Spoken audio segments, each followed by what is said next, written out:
Dalam buku tuntunan doa-doa terbitan MTA, pada akhir halaman 95 ke halaman 96, pada doa ketika mendengar petir, disebutkan hadis riwayat Tirmidzi juz 5 halaman 166 bahwa hadis ini lemah.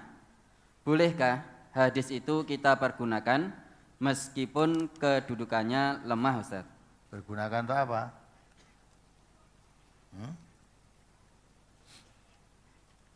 Mendengar petir gitu ya. Ketika mendengar petir, kemudian membaca apa yang ada disebut dalam hadis itu, walaupun hadisnya itu lemah, gitu. Kalau itu dijadikan dasar hukum, ya, hadis yang lemah itu dijadikan dasar hukum tidak boleh, tidak kuat. Tapi kalau saudara mau membaca itu ya boleh saja, tapi tidak harus membaca itu.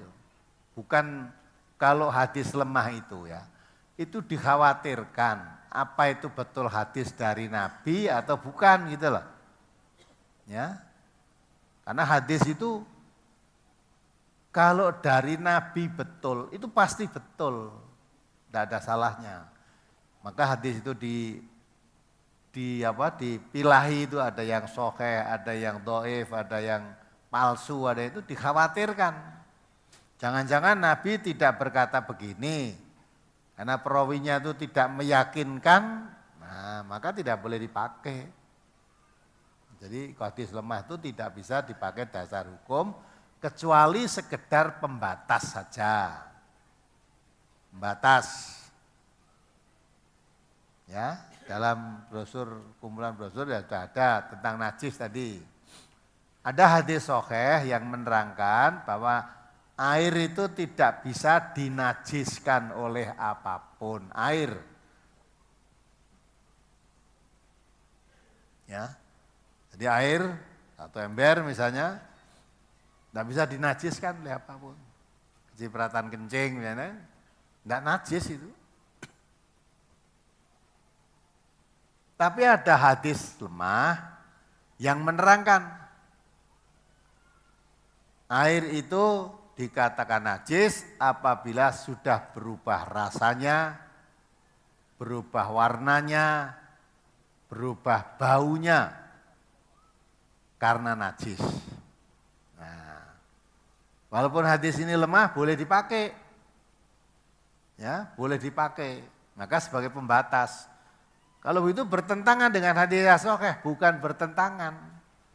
Air memang tidak bisa dinajiskan oleh apa saja, air malah untuk membersihkan najis kok.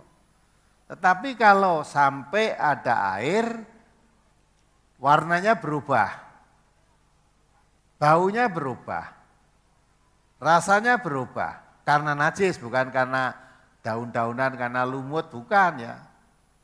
Saya kena kencing ya dah. Air atau ember kena kencing udah. Baunya bau kencing.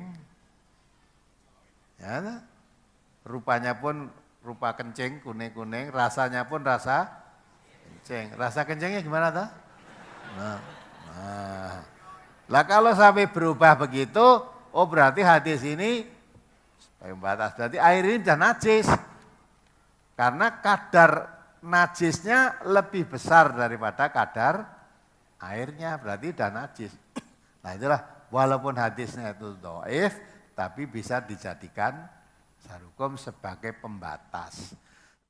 Jadi batas air tidak bisa dinajiskan itu, kalau tidak sampai ada perubahan karena najis. Tapi kalau berubah karena najis, warnanya, baunya, rasanya berubah karena najis itu, berarti sudah air itu najis, sudah tidak bisa dipakai. Jadi hadis dhaif bisa dipakai untuk sebagai pembatas. Tapi ada yang berpendapat dhaif lah hadis. Jadi kalaupun dhaif bisa dipakai, itu ya silahkan saja gitu loh. Kita tidak boleh, enggak. Terus pokoknya kata hadis pakai itu dhaif hadis. Malah ada yang berpendapat ya. Walaupun dulu kalau sahabat-sahabat dulu memakai dalil hadis dhaif pun masih lebih baik dari orang-orang sekarang yang memakai hadis sahih. Kan itu ada yang berpendapat beberapa minggu yang lalu ada pertanyaan begitu.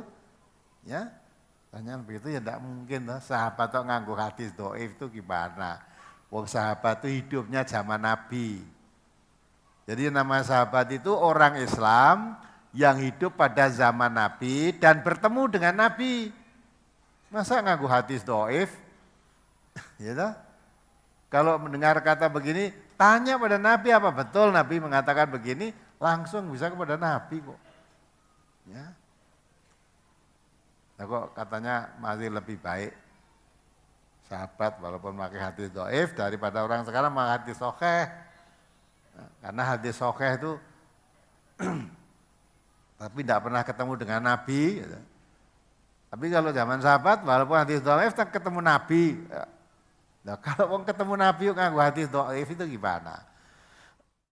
Kalau ketemu Nabi tentu segala sesuatu tanya langsung pada Nabi. Bagaimana bisa memakai hadis yang doif? Mau ketemu langsung pada Nabi kok.